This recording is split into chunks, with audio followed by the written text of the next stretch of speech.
Okay, rulers, settle down. Ruler School is brought to you by Odyssey Games, where you can go to get pre-orders of all the upcoming Force of Will sets, as well as releases of previous sets after they come out. CCGprime.com with over 100,000 Force of Will singles, as well as out-of-print boxes from the past, and TCG accessories, as well as FoulLibrary.com, a wonderful resource for deck lists, article discussions, and more. Check them out at FoulLibrary.com, as well as these amazing patrons. Special thanks to guest lecturer member Vite Ramen. Thank you for your support. Class is in session. Hey, what's going on, everybody? This is Paul bringing you a deck profile for the recent Aimul Wanderer list that I constructed for the channel. This deck was super fun. This was not my first version of it, but Jeremy and I workshopped it and decided on a green version of this list, despite everyone's groaning because green is probably still one of the best colors in Force of Will, period. But here we are. I don't think it's going to be a typical green deck that you're all expecting, but still it's got some of the staples for the green color identity in it in general. First up, we have, of course, our ruler, Princess of Fleeting Hope, who flips then into Aimul, Princess of Despair. Let's talk about the front side here first, because in case you haven't remembered, the Energize here is actually a little bit different. I'm not really sure how this actually functions with the new CR ruling, but the Energize is for white and for black, a judgment for 2 white, and then you have a 0 cost activate ability, recover target resonator that you control. Actually, it's just target resonator, so never mind.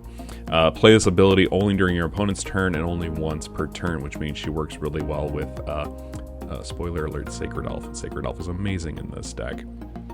Of course, when you do Judgment with the Princess, you get Aimul, and then that Aimul has Flying, Imperishable, Drain, 300 attack and defense. She gains +2/+2 for every invert card on the field, which we're not having a lot of that in this deck, mostly because we want her to die faster. But when this card enters the field, and this is why the deck is constructed primarily the way it is, and why I think people love Aimul as a ruler, you look at the top 3, anything that is 3 cost or less that is a resonator or an addition can come into the field. And because there's so many more cards since Rey Block, when this thing actually came out, you have so many different ways to bring in really solid resonators. But some of those are newer, some of those are a little bit older, but are being refreshed because of newer cards. So let's just get right into the primary deck itself. Of course, I showed you for Sacred Elf. This is probably the main starter of the deck. You want a lot of free will. You can do a 2-drop on your opponent's turn because of Aimul's effect, or I guess the Princess of Fleeting Hope, but we're just going to refer to it as Aimul, right, for the sake of ease. So the front side of Aimul allows you to recover Sacred Elf on your opponent's turn, meaning that you get to play Pricia. At least the front side, right? But if you want to do the bottom side, you get to do it twice, which ramps you very quickly into being able to use the front side. Pricia in this deck is really powerful, in particular because not only does it come in through Aimul, it can be copied by another resonator in this list if you haven't already spotted it yourself. Of course, probably my favorite card in all of Saga Cluster, Magic Stone Research Institute, is in this deck. It comes in giving all of your stuff a +2/+2 for every stone that has a different name. We're running 3 different kinds of stones in this deck, so you're going to be getting a nice little boost of +6/+6. But the fact that this card removes things from the graveyard is also really relevant in this format because Odin does exist, as you saw in that last game. Next up, we have Lumia, Princess of Rebirth.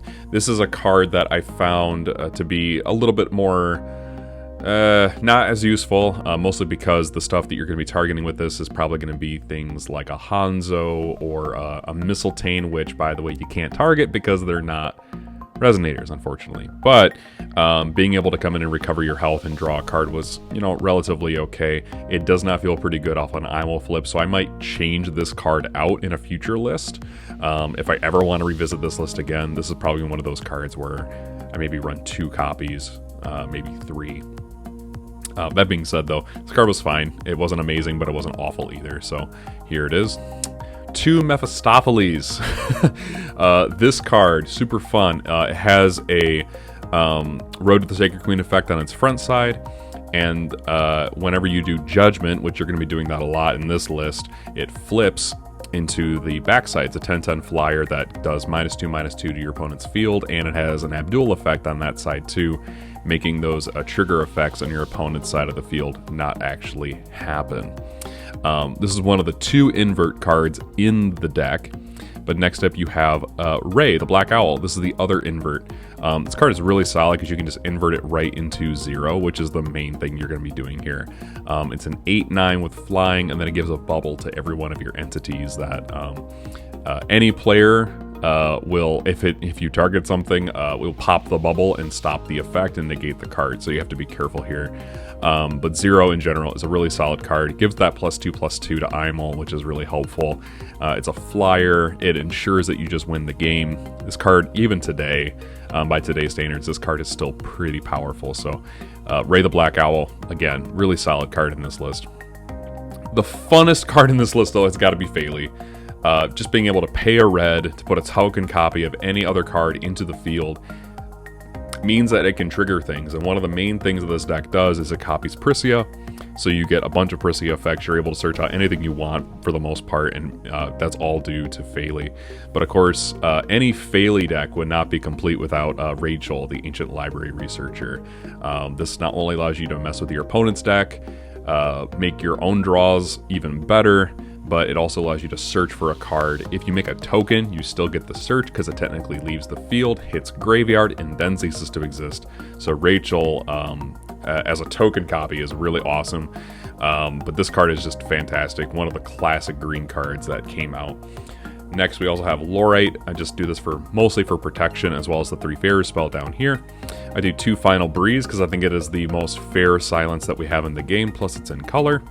2 Castle of Belial. The reason we play this is because if you flipping a Castle of Belial, you're essentially getting just free resonators, 4/4s with flying that just come into the field, which, you know, are not irrelevant, especially when you have Institute on the field. They become very big very quick. This card is solid. One of my favorite cards out of that set in particular.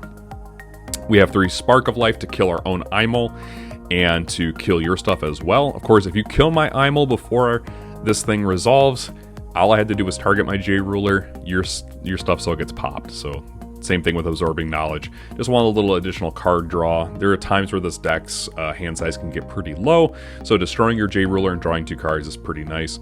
This might go up to 3, although I found 2 pretty adequate. There were times where I had multiple Sparks of Life in hand and I didn't really want that. I ended up shipping them away with Pricia quite often.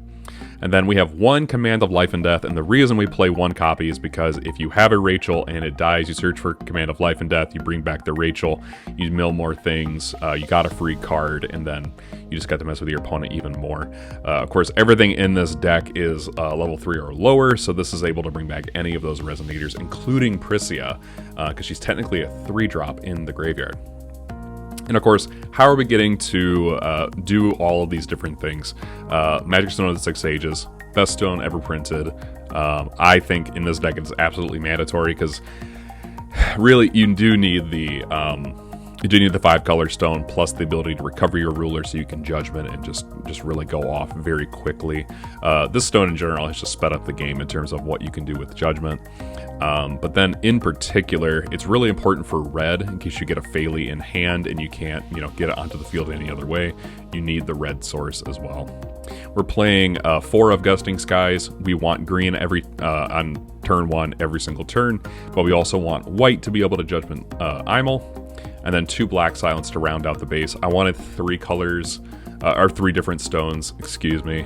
But black is sort of useful in this deck, but green again is the primary color that you'll be running in this deck because of Sacred Elf and Pricia, Research Institute, etc. So this card, all these stones were just basically curated, thrown into the deck for the sake of a lot of different reasons. But let me know what you think down in the comment section down below.